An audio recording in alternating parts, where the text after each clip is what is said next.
बिस्मिल्लाहिर्रहमानिर्रहीम। अस्सलाम वालेकुम। मेरा नाम डॉक्टर सरदार अली ख़ान है और मैं शुगर और हार्मोन्स यानी एंडोक्राइनोलॉजी का स्पेशलिस्ट हूँ किंग्स इंटरनेशनल हॉस्पिटल स्वात में। आज बात करेंगे शुगर की इकसाम के बारे में। शुगर की 3 इकसाम हैं। शुगर की इन इकसाम को समझने के लिए ये बहुत ज़रूरी है कि हमें ये पता हो कि आखिर शुगर का हमारे जिस्म में क्या काम है और क्या वजह है कि शुगर का लेवल हमारे खून में ख़तरनाक हद तक बढ़कर हमें ज़ियाबितस जैसे मौलिक मर्ज से दो चार कर देता है।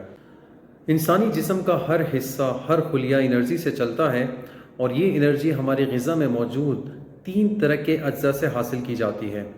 पहले नंबर पे शुगर जिसे हम कार्बोहाइड्रेट कहते हैं, दूसरे नंबर पे प्रोटीन और तीसरे नंबर पे फ़ैट या चिकनाहट।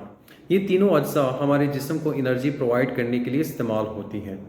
इन अज्जा में सबसे ज़्यादा अहमियत शुगर को हासिल है क्योंकि इंसानी दिमाग एनर्जी बनाने के लिए सिर्फ़ और सिर्फ शुगर या कार्बोहाइड्रेट को ही प्रोसेस कर सकता है और इंसानी दिमाग को मुसलसल काम करने के लिए शुगर की बरवक्त और तसलसल के साथ सप्लाई दरकार होती है। इंसानी दिमाग में ये ताकत नहीं होती कि वो प्रोटीन या फ़ैट को एनर्जी बनाने के लिए इस्तेमाल कर सके। अब जब एक नॉर्मल इंसान खाना खाता है तो खाने में मौजूद कार्बोहाइड्रेट या शुगर आंतों से जज़ब होकर खून में शामिल होना शुरू हो जाती है। जब खून में शुगर की मिक़दार बढ़ती है तो अल्लाह ताला ने हमारे जिस्म में एक ख़ास किस्म का आज़ा रखा हुआ है जिसे हम पेंक्रियाज का लबलबा कहते हैं। वो फ़ौरन इतनी मिक़दार में इंसुलिन बनाता है कि जो ये इजाफ़ी शुगर है उसे कंट्रोल या कम कर सके। इंसुलिन जब खून में पहुंचती है तो ये 2 तरीके से खून में मौजूद इजाफी शुगर को कम करती है, कंट्रोल करती है। पहला तरीका ये होता है कि जिस्म में जहाँ जहाँ एनर्जी के लिए शुगर दरकार होती है ये इंसुलिन उन हिस्सों में ये इस शुगर को दाखिल कराती है, पहुँचाती है। जब सारे जिस्म में इंसुलिन शुगर पहुँचा देती है और इसके बावजूद भी इजाफी शुगर रह जाए तो ये इंसुलिन इस इजाफी शुगर को जिगर में और पट्ठों में स्टोर कर लेती है ताकि जब हम रोज़े की हालत में हो या भूख की हालत में हो तो ये स्टोर ग्लूकोज एनर्जी प्रोवाइड होने के लिए इस्तेमाल हो सके और रोज़े और भूख की हालत में भी हमारा जिस्म खुशअस्लूबी के साथ काम सर अंजाम देता रहे। अब हम बात करते हैं शुगर की इकसाम के बारे में।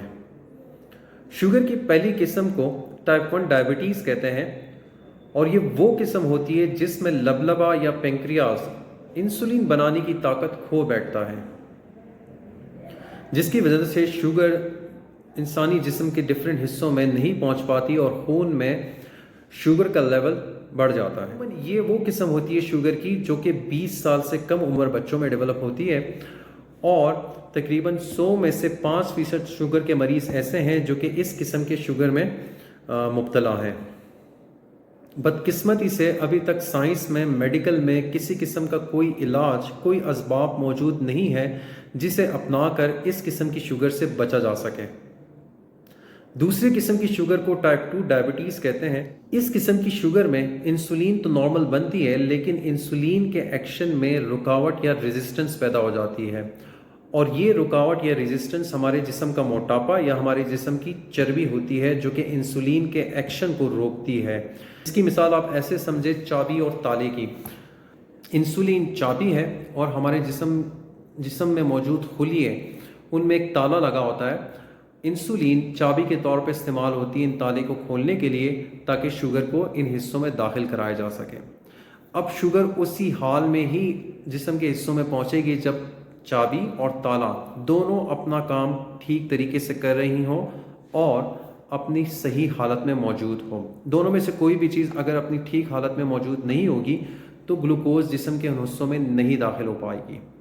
उमूमन जिस्म के जिन खिलियों में ताला मौजूद होता है ये ताले में अगर ख़राबी आ जाए और उमूमन ये ख़राबी जो है हमारे जिस्म में मौजूद मोटापा या चर्बी इस ताले को ख़राब कर देती है, जिसकी वजह से इंसुलिन इस लॉक में, इस ताले में फ़िट नहीं हो पाती और खून में शुगर की मिक़दार बढ़ी रहती है। तो टाइप 2 डायबिटीज़ वो किस्म की शुगर है जो कि उमूमन 30 की दिहाई में डेवलप होती है और ये उन लोगों में होती है जिनका वज़न ज़्यादा होता है और दुनिया में 100 में से 95% शुगर के मरीज़ ऐसे हैं जिनको टाइप 2 डायबिटीज़ लाहक है। خوش قسمتی سے اگر کچھ احتیاطی تدابیر اپنائی جائیں تو پوری زندگی اس قسم کی شوگر سے بچا جا سکتا ہے۔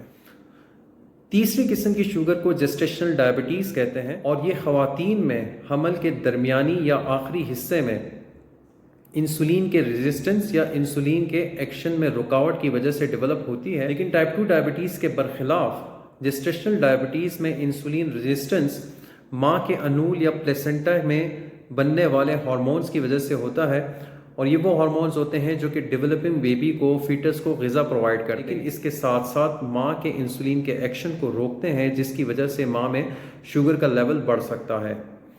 اس لیے اگر حمل کے دوران اس بڑھتے ہوئے شوگر کو کنٹرول نہ کیا جا سکے، ماں اور بچے دونوں کے لیے یہ انتہائی خطرناک ثابت ہو سکتے ہیں۔ امید ہے اس ویڈیو کو دیکھ کے آپ کو شوگر کی اقسام کو سمجھنے میں آسانی ہوگی۔